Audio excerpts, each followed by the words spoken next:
मुंबईपासून अवघ्या 40 किलोमीटर अंतरावरती असलेल्या ठाणे जिल्ह्यातल्या पडघा गावाला इस्लामिक सिरिया बनवणाऱ्या दहशतवादी साकिब नाचनचा मृत्यू झालाय।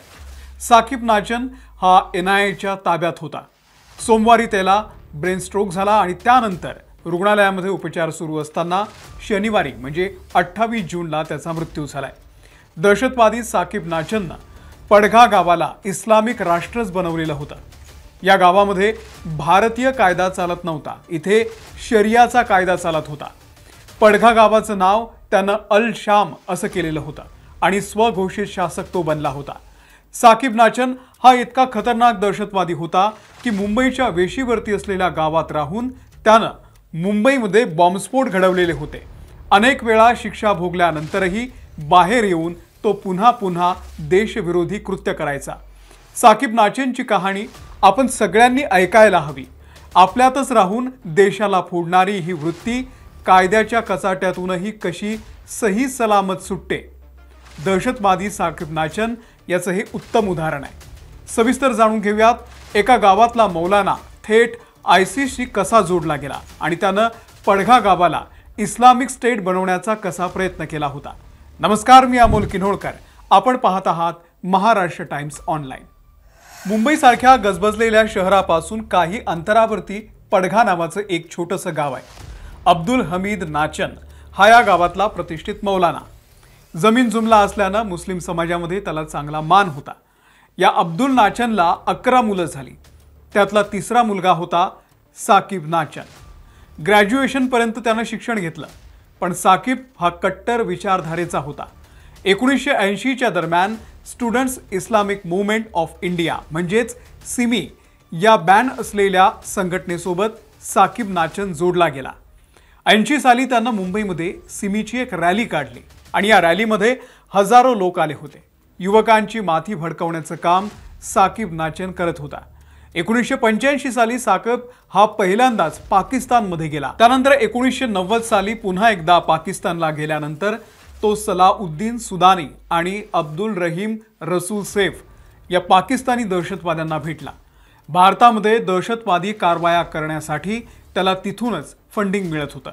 अफगाणिस्तानमधल्या अफगाण मुजाहिदीनच्या सुद्धा तो संपर्कात होता। मुस्लिम तरुणांना हाताशी घेऊन त्यांच्याकडून स्फोटकं बनवणं, त्यांना जिहादसाठी तयार करणं हे काम साकिबवरती सोपवण्यात आलं। 1992 साली खलिस्तान्यांना मदत केल्याच्या आरोपावरून CBIनं त्याला अटक केलेली होती। तस्करी झालेल्या शस्त्रांचं मुंबईमध्ये स्टोरेज बनवल्याचा त्याच्यावरती आरोप होता। अहमदाबादमध्ये त्याच्या मुसक्या आवळत टाडाच्या अंतर्गत त्याच्यावर गुन्हा दाखल करण्यात आला। गंभीर गुन्हा असल्यानं जन्मठेपेची शिक्षा सुनावली गेली, मात्र सुप्रीम कोर्टानं ती शिक्षा फक्त 10 वर्षांवरती आणली। 2001 साली तो जेलमधून परत आला, पण यावेळी त्यानं आणखी खतरनाक प्लॅन आखला होता। यावेळी मुंबईमध्ये बॉम्बस्फोट घडवण्यासाठी त्यानं तयारी सुरू केली होती। 2002 ते 2003 या वर्षामध्ये मुंबईमध्ये 4 वेळा बॉम्बस्फोट झाले, ज्यामध्ये 15 जण ठार झाले होते आणि या कटाचा मोठा म्होरक्या होता साकिब नाचन।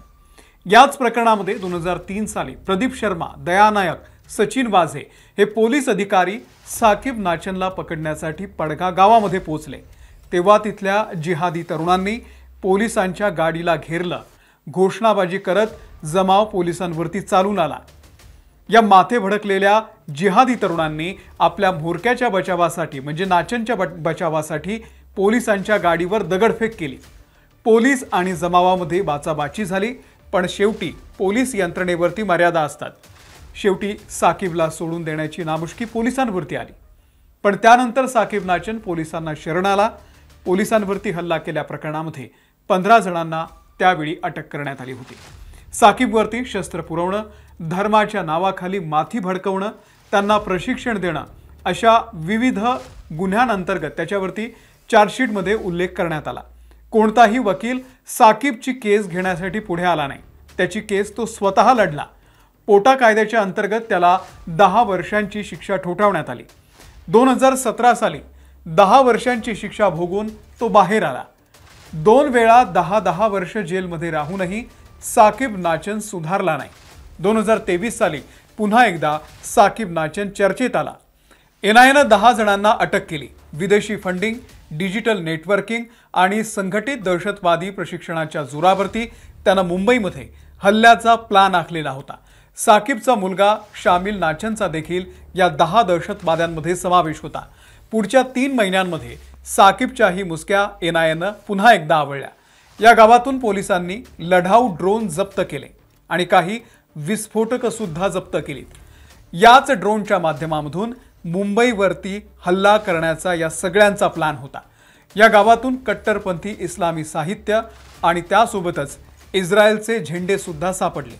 इस्रायलचे झेंडे वापरून 2 देशांमध्ये तणाव निर्माण करण्याचा आणि पोलिसांची दिशाभूल करण्याचा या सगळ्यांचा प्लॅन होता। इथल्या तरुणांना धार्मिक सभांमधून आयईडी स्फोटक बनवण्याचं साकिब नाचन हा प्रशिक्षण देत होता। हे आयसिस मॉड्यूल राबवत तो तिथल्या तरुणांना आयसिसच्या खलिफाच्या निष्ठेची शपथ द्यायचा।